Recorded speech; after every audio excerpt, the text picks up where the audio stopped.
Hello সবাইকে, আমি শর্মিষ্ঠা চলে এসেছি হোলি স্পেশাল ভিডিও নিয়ে।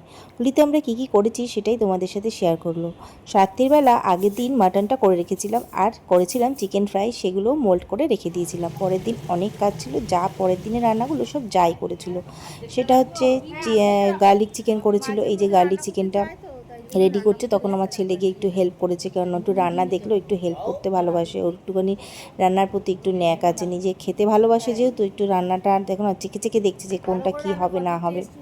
তার সাথে হয়েছিল বাটার চিকেন, হ্যাঁ সেটাও আমার যাই করেছিল। আর আগের দিন যে ফ্রাইটা আমি করে রেখেছিলাম সেটা সকালে ফ্রাই করে নিয়েছি।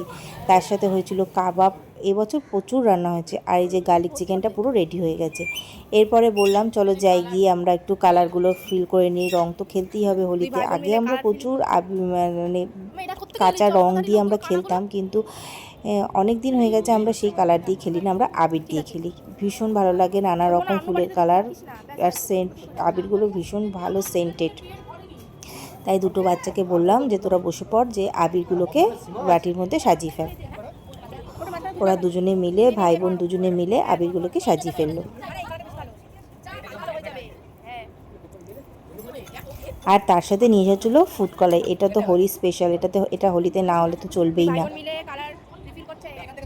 এটা সারা বছর পাওয়া যায় কিনা আমি জানি না ঠিক, কিন্তু হোলিতে আমাদের বাড়িতে আসে এটা, এই ফুড কলাইটা ভীষণ ভালো লাগে খেতে।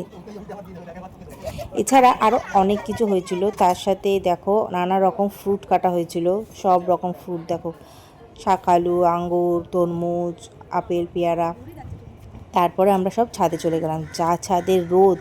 সবাই মিলে হোলি স্টার্ট, আমাদের রং খেলা স্টার্ট। সবাই সবাইকে একটুখানি কালার দিয়ে নিচ্ছি, কেননা আসলে কালারটা আমার এত ফেভারিট যে আমারও নিজেরও হোলিটা আমার হচ্ছে খুব ফেভারিট ফেস্টিভ্যাল এই সব কিছু ফেস্টিভ্যালের মধ্যে থেকে।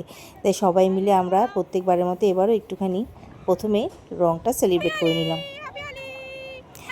এসেছিল আমার জায়ের দুই বোনেরা এসেছিলো, আমার দিদির ছেলে, ওরা তো প্রত্যেকবারই আসে, এবারও ওরাও চলে এসেছে ঠিক টাইম মতো, পৌঁছে গেছে বাড়িতে।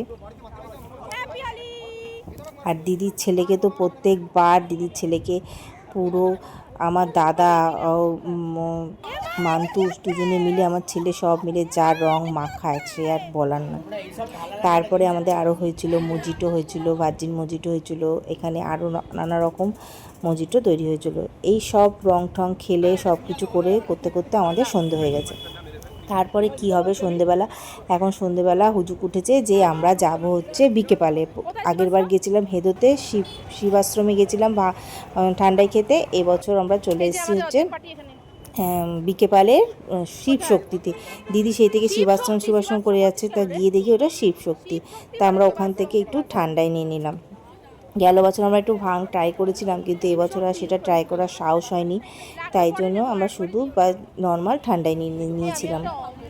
আর ওখানে দেখলাম একটা অমলেটের ঠেলাও বসে আছে। আমার যেই অমলেটের এইটা দেখলে যে আমার কী ক্রেভিং হয় কি বলবো। এই অমলেটটা থাক, যতই পেট ভরা থাকুক আর যাই থাকুক, এই ঠান্ডায় দেখো আমরা এই চারটে গ্লাস ঠান্ডায় নিয়েছিলাম, সবাই মিলে ভাগ করে খেয়েছি।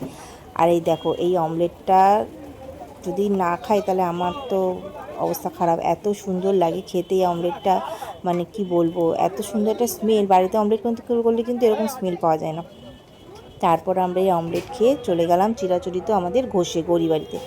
সব কিছু হোলি খেলা শেষ করে চলে গেলাম আমরা ঘষে, মিষ্টি খেয়ে আমরা সবাই মিলে এবার চললাম বাড়ির পথে। এবছরের হোলিটা আমাদের এভাবেই কাটলো, কিছু ছবি তোমাদের সাথে শেয়ার করলাম। আশা করি সামনের বছরে আমরা ঠিক এভাবেই হোলিটা আমরা খেলতে পারবো। টাটা।